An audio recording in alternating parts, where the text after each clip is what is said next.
My next guest is a UFC heavyweight fighter, but I swear he could also have been a detective in the 80s with that name that he has, Parker Porter. He's going to be taking on Jailton Almeida coming up here at UFC Fight Night, May 21st. Parker, how are you, man? I'm good, man. How you doing? Doing very well. Do you agree, though? Like, your name definitely sounds like a detective from the 80s or something. Yeah, or like some kind of movie character, or like a Bruce Wayne kind of character, or whatever it may be.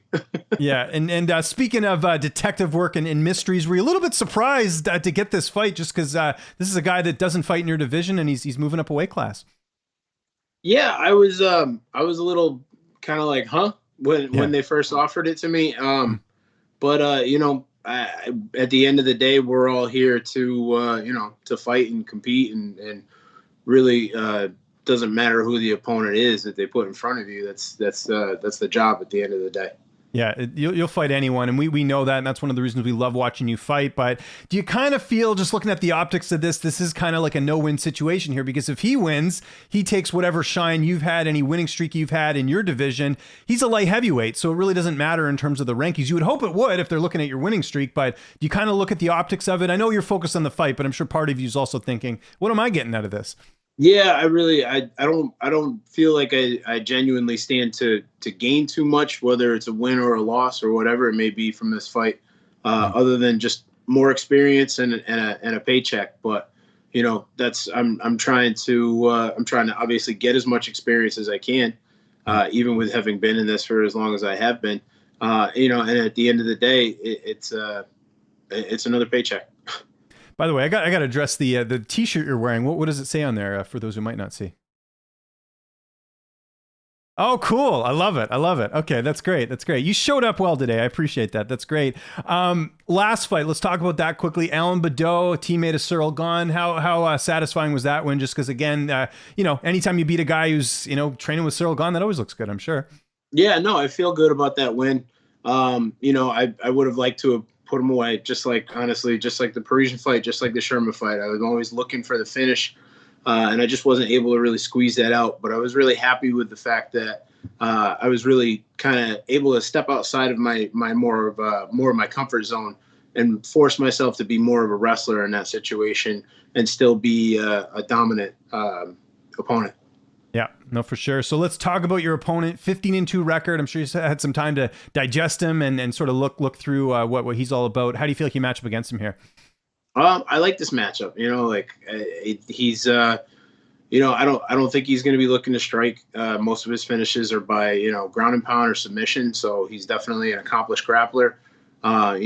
We obviously would assume that he's going to be looking to get it down to the ground either early on or at any point in the game. And, that's where he seems to do his best work, whether it's with a ground and pound finish or the TKO or with a submission. I'm confident in my ground game, especially the defensive side of things. And we all know that I'm plenty confident with my hands. I think he's going to have a tough fight ahead of him, but I also know that, he's not anything to take lightly. He's on a hell of a tear right now, and he's really a force to be reckoned with, especially in his division. Training camp. I know we still got a bit of time before the fight comes up here on the 21st, but what does that look like so far, and what's it going to look like for the rest of camp? Any cross training, or are you doing everything at home? A little bit of cross training here and there. I always try to mix it up and get different looks with everybody, but for right now, most of the stuff has been at home at my gym in Heavy Hitters in New Britain. And with my coach Ed Thornton at Thornton's Martial Arts in East Hartford. So we're keeping everything relatively tight. I also do pretty regular cross training at the Viana Brothers down in Watertown. A bunch of great guys doing jiu-jitsu over there.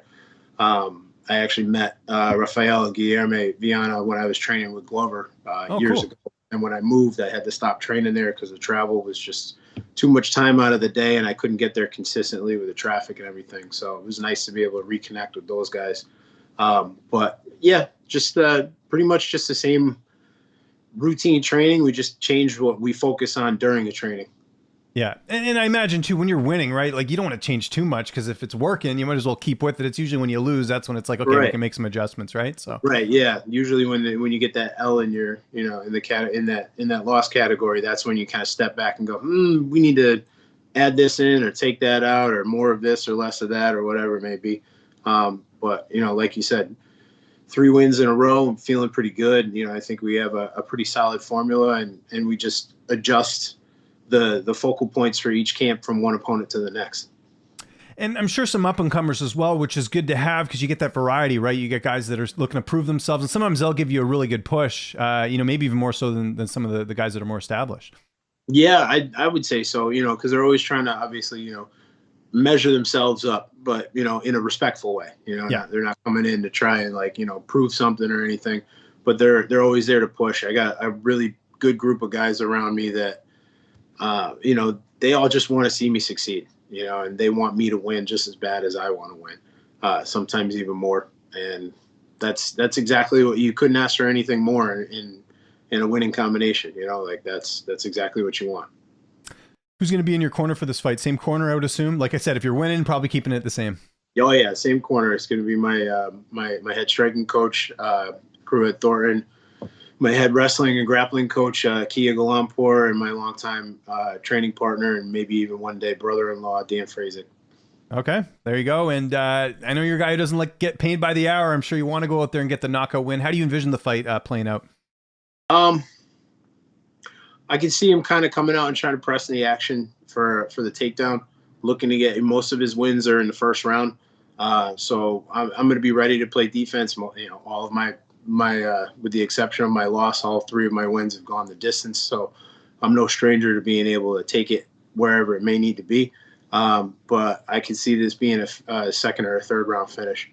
We talked about kind of, this fight not really doing a ton for you, but the winning streak, I think, is the main thing, right? And we've seen other heavyweights in your weight class, go on similar runs and get those opportunities. Here's just 2 quick examples.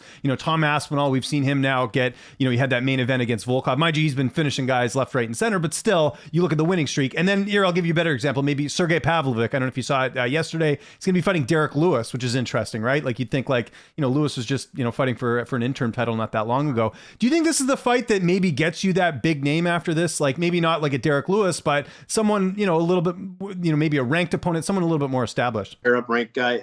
I think so. I walk away with a win on this one, and I think it's going to be putting everybody on notice, and they're going to be looking to match me up with somebody that's definitely higher ranked, if not ranked. And there's never any easy fights. I don't want to make it sound like that I've had easy fights. Course, yeah. But we all know going forward that a win on the 21st means that this is it. You're officially 100% committed. Not that I haven't been to training is your full-time job. Yeah, no, I know exactly what you mean there. A lot of stuff going on in your division. I know, apparently Tom Aspinall has a fight book. Curtis Blades is saying maybe he's got something in the works. Maybe they're fighting each other. I don't know. But one fight that we know looks like they are trying to make, but it's not going to happen in July. It'll likely happen in the fall. Jon Jones and Stipe Miocic. Just your thoughts on them trying to put together that matchup, which I believe would be for an interim title, as Francis is still recovering, I think, from the injuries and obviously some contract issues too. Yeah, that's a wild fight, man. I think it's going to be incredible to see Jones in the heavyweight division. He was one of the most dominant champion. Is the most dominant champion we've had in any division so far. And he just does incredible things, man. The guy is. I feel like the guy's second to none when it comes to, stepping into that cage. There's a lot of really good, talented fighters out there. We got the pound for pound rankings out there with Usman doing his thing. But I think if Jones hadn't taken the layoff that he had to put on, weight healthfully to step up to the heavyweight division and had been as active as Usman has been over these last couple of years, I think we would see a difference in those rankings as well. If that fight does come to fruition, who would you pick, Stipe or Jon Jones? I love Stipe. He's one of my favorite champions in the heavyweight division. But I gotta say, I would go with Jon Jones. Okay. And what did you make of seeing, I don't know if you caught the highlights, Tyson Fury with Francis Ngannou over the weekend? I know they're really trying to push for that fight, but we'll see if it ends up happening. Yeah, they're talking about some kind of hybrid match between the two of them. But Fury's also saying he's retired, so maybe maybe he's officially retired from boxing, but they're interested in doing just that one hybrid style fight for, a nice big cash grab for both of them, and it'd just be I would really love to see how that matches up. We all Yeah. that's always that constant like, oh well, this boxer versus this MMA fighter in boxing or in MMA, who would win, so on and so forth, and I would just really love to see that because Fury is just such a talented heavyweight boxer, but Francis has that amazing power, and now that he's won the belt in the UFC and defended it once, I think we see him sit there for a while, at least until Jones comes along and gives him some competition there, because he's just like as dominant as Francis is, he's still learning. He's still his game is still like at an intermediate level, and he's improving every time he fights. He's got a new trick in his bag, and he's always got that one touch knockout power. So, he's gonna be at the top for a very long time, pretty much as long as he wants to be there, I feel like. Didn't think we'd finish this interview without getting a little Hartford Whalers talk, because I love the Whalers jerseys, the color scheme, because it's similar to Vancouver. Like our jerseys now, they're similar, like kind of the blue, and there's there's a bit of silver in yours as well. The old Whalers jersey, silver and green. Yeah, which is what we have, because then it's similar, like Pacific Northwest, the Seahawks had the same colors as well. But I was curious. I don't think I've asked you this before. Like, we got the playoffs right around the corner. I know you're not a big hockey guy these days, but with Carolina like being the old Whalers team, do you cheer for them at all, or is it just like I don't care? Because they do sometimes rock the old Whalers jerseys every now and then. No, I love to see any love for Hartford. It's the center, it's capital where I'm from, and it's right around the corner from where I live. But I got to be completely honest with you. I'm not going to try and fake it. I don't follow it as much as I feel like I probably should. Yeah, no worries. No, I like the honesty there, but it is cool, like that they do still, bring back the jerseys. And I was reading something somewhere that like those jerseys are still selling really well, which makes me think they got to get a team back there. I don't know, man. They got to do something about that. I mean, I would love it. I would love to be able to go to the XL Center, what used to be the Civic Center. We still call it the Civic Center. If you're my age, if you're young, you call it the XL Center.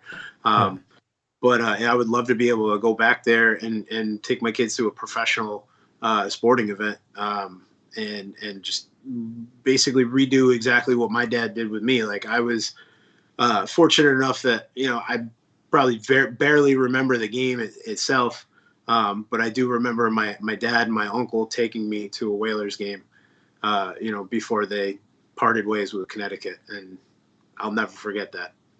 You remember the Whalers? I think I mentioned this in one of our other interviews. Their theme song was the Brass Bonanza. If you go on YouTube, you can hear the song. You got to come out to that one of these days. I just think like it would totally, can people be so confused as to what's happening, but then you could explain it post-fight and they'd be like, that is awesome. So there you go. Just a suggestion. There you go. We recommend it to the UFC. Parker, thanks so much for doing this, man. Always a pleasure. I know you're busy with camp and everything. If there's anyone you want to thank, any sponsors, any social media you want to plug, I'll give you the last word. I just want to obviously, of course, first and foremost, thank my teammates and my training partners, Dan Frazic, Kia Galampour, Ed Thornton, Matt Frazic, Rainey Bernier, everybody that comes out to help me out. I'm working on building up my brain in my gym over in New Britain. We're a heavy hitters club, working partnered up with Elevation Academy for working on strength and conditioning side of things. We're also bringing Cryo Wave in there for some cryotherapy. So we're trying to turn this into a one-stop shop for training needs and recovery purposes, and make like our own little East Coast version of the PI over here. So other than that, that's we'll see you on the 21st, guys.